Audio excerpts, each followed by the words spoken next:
The pad seal will wear out with use and eventually need to be replaced.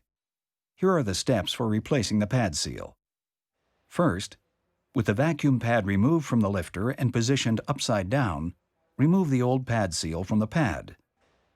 To install the new pad seal, make sure you start with a smooth square end.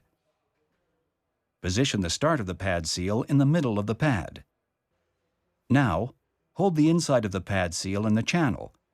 Use the tool provided to press the other side of the pad into the channel. Continue pressing the pad seal in the channel every few inches as you work your way around the pad. Make sure you don't stretch the pad seal as you insert it in the channel. When working around corners and in the radius, you need to apply slight back pressure on the pad seal to ensure it is properly seated in the channel.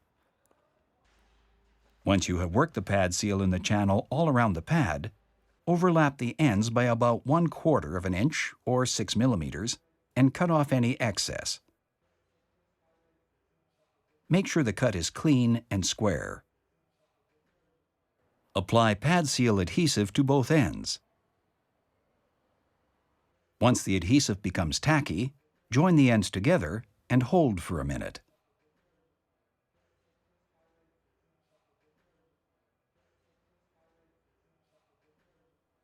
Once the ends are joined, stuff the glue joint into the channel first. Then stuff the remaining pad seal into the channel on both sides of the joint.